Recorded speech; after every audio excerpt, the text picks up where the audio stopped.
Scene start होता है तो हमें एक आदमी दिखाया जाता है जो डॉल्स बनाता है। उसका नाम मुलिन्स होता है। उसकी बेटी का नाम एनाबेल होता है। हम देखते हैं कि एनाबेल और उसके फादर के बीच काफ़ी प्यार होता है। बट एक दिन जब Mister and Mrs Mullins Annabel के साथ चर्च से वापस आ रहे होते हैं, तब रास्ते में उनका टायर पंचर हो जाता है एंड एनाबेल खेलते खेलते रोड पर आ जाती है। तभी एक गाड़ी उसे टक्कर मार देती है और वो मर जाती है। अब 12 साल बाद का सीन दिखाया जाता है। हम एक बस जिसमें एक नन और कुछ अनाथ बच्चियां होती हैं वो दिखाई जाती है।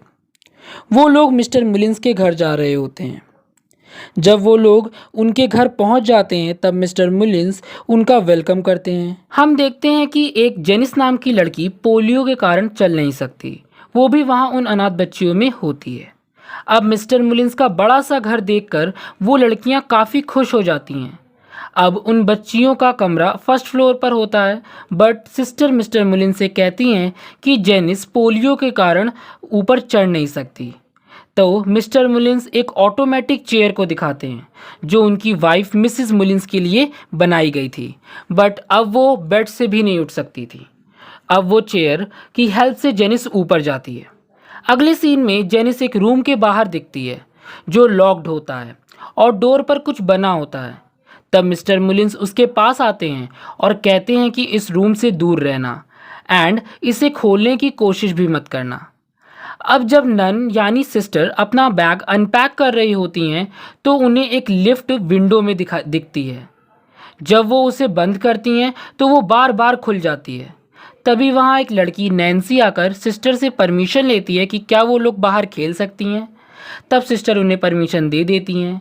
सब लड़कियों को बाहर खेलता देख जेनिस काफ़ी उदास हो जाती है क्योंकि वो चल ही नहीं सकती थी। रात को जब सब डिनर कर रहे होते हैं तब हमें मिसेस मुलिन्स दिखाई जाती हैं, बट उनका फेस नहीं दिखाया जाता एंड डोर क्लोज हो जाता है। अब आधी रात को जेनिस को एक नोट मिलता है जिस पर लिखा होता है फाइंड मी। उस नोट का पीछा करते करते जेनिस उसी लॉक रूम में चली जाती है। उस रूम में बहुत सारी टॉयज़, डॉल्स और एक डॉल हाउस भी होता है। वहाँ जेनिस को एक की मिलती है जो कबर्ड की होती है।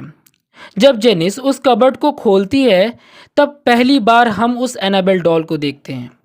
जब जेनिस उसे दोबारा बंद कर देती है तो फिर से कबर्ड खुल जाता है। तब जेनिस उस डॉल पर एक क्लॉथ डाल देती है। तभी मिस्टर मुलिन्स विंडो से रूम में हलचल देखते हैं। जेनिस को जब पता चलता है तब वो भी भागने लगती है। तभी वो देखती है कि वो डॉल अपने आप चलने लग रही है एंड अचानक से गायब हो जाती है और क्लॉथ नीचे गिर जाता है। जेनिस ये देखकर डर जाती है और भागकर रूम में चली जाती है एंड मिस्टर मुलिन्स को रूम में कोई नहीं मिलता। जेनिस बच जाती है। नेक्स्ट डे सिस्टर से जेनिस रात का इंसिडेंट शेयर करती है और माफ़ी भी मांगती है एंड सिस्टर जेनिस को कहती है कि हम मिस्टर मुलिन्स के घर पर रहते हैं तो हमें उनके रूल्स को फॉलो करना चाहिए। अब उस रूम में हुई हलचल के कारण मिस्टर मुलिन्स सिस्टर के रूम की उस विंडो वाली लिफ्ट को बंद कर देते हैं कि कोई उसमें गिर ना जाए। अब रात का सीन दिखाया जाता है। कैरोल एंड नैन्सी चादर ओढ़कर गेम खेल रहे होते हैं कि तभी एक डीमन उनको डरा देता है। कैरोल चिल्लाती है, तब सब लोग वहां आ जाते हैं बट कोई उन पर बिलीव नहीं करता है। अगले दिन सिस्टर मिसेस मुलिन्स के रूम में उनकी बेटी की डेथ का दुख जाहिर करने जाती हैं। तब हम मिसेस मुलिन्स को देखते हैं जो मास्क पहनी होती हैं। अब जेनिस एनाबेल और उसकी डॉल की फ़ोटो को रात में देख रही होती है। अब वो उसी रूम में जाती है और एक और लड़की लिंडा के साथ उस रूम में जाती है। तब लिंडा एनाबेल डॉल की तरफ कुछ फेंकती है। तब वो डॉल लिंडा की तरफ काफ़ी गुस्से से देखने लगती है। लिंडा डर के कारण वहाँ से चली जाती है। जब जेनिस वहाँ अकेली होती है तब एनाबेल की आत्मा उसे काफ़ी डराती है एंड फर्स्ट फ्लोर से नीचे गिरा देती है। अगले दिन मिस्टर मुलिन्स जेनिस का इलाज करवाते हैं एंड जेनिस सिस्टर को बताती है कि इस घर में एक डीमन है जो उसकी सोल को लेना चाहता है। तब सिस्टर कहती हैं कि तुम बॉडी से भले ही वीक हो बट तुम्हारी सोल बहुत पावरफुल है तो तुम डीमन का सामना कर सकती हो। तब जेनिस को काफ़ी अच्छा फील होता है।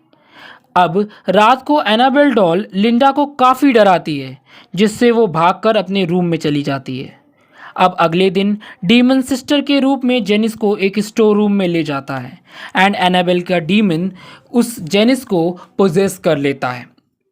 इसी बीच सब जेनिस के चीखने और चिल्लाने की आवाज़ सुनकर स्टोर रूम के डोर खोलते हैं। तब उसे जेनिस काफ़ी नॉर्मल हालत में मिलती है, वो क्योंकि वो डीमन के काबू में थी। अगले सीन में लिंडा मिस्टर मुलिन्स को सारा इंसिडेंट बता देती है। तब वो काफ़ी गुस्सा हो जाते हैं क्योंकि उन्हें रियलिटी तो पता होती है। वो क्रॉस लेकर के अंदर जाते हैं। तब उन्हें वहाँ जेनिस दिखती है। वो उससे पूछते हैं कि मना करने के बाद भी तुम वहाँ क्यों गई थी। तभी जेनिस एक डीमन में बदल जाती है। मिस्टर मुलिन्स उसे क्रॉस दिखाते हैं बट वो डीमन उनकी सारी उंगलियां तोड़ देता है और उनकी जान ले लेता है।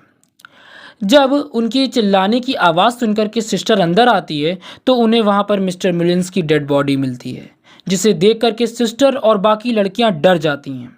डर के मारे लिंडा डिसाइड करती है कि वो उस डॉल को बाहर फेंक देगी। रात को जब वो डॉल कुएं में फेंक देती है तब सिस्टर उसे विंडो से देख लेती हैं एंड वहाँ जाती हैं। जब लिंडा कुएं में डॉल को फेंकने के बाद देखती है तभी दो हाथ उसे अंदर खींचने लगते हैं, लेकिन उसी टाइम पे सिस्टर लिंडा की जान बचा लेती हैं। तभी दूसरी तरफ जेनिस गायब होती है और वही डॉल उसके बेड पर मिलती है। तब सिस्टर मिसेस मुलिन्स के पास जाकर पूछती हैं। तब मिसेस मुलिन्स उसे पूरी रियलिटी बताती हैं कि एनाबेल की डेथ के बाद वो और मिस्टर मुलिन्स अकेले हो गए थे, तो उन्होंने डिसाइड किया कि वो एनाबेल को वापस लाएंगे। तभी वो ब्लैक मैजिक के थ्रू अपनी बेटी को वापस ले आते हैं। बट जब उन्हें रियलाइज़ होता है कि असल में वो एक डीमन है, तब मिसेस मुलिन्स क्रॉस से लेकर के उसे भगाने लगती हैं, लेकिन तब वो डीमन उनकी एक आंख निकाल देता है।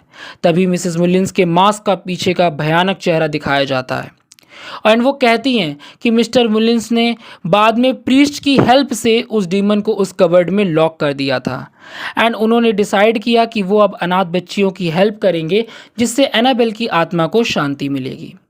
अगले सीन में हम जेनिस को देखते हैं कि वो अब चल सकती थी क्योंकि वो पोजेस्ड थी। तब जेनिस बाकी लड़कियों पर अटैक कर देती है।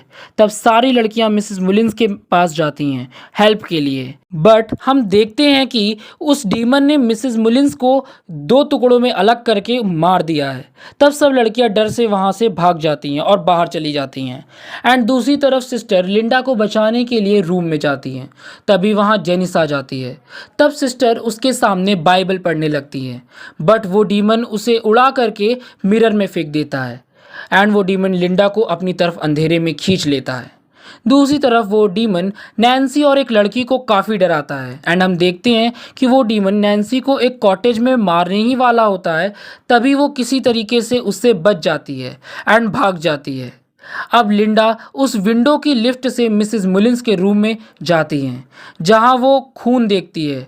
तभी मिसेस मुलिन्स की डेड बॉडी जिंदा हो जाती है और लिंडा के पर अटैक करने लगती है। तब लिंडा उसी विंडो से भागने लगती है।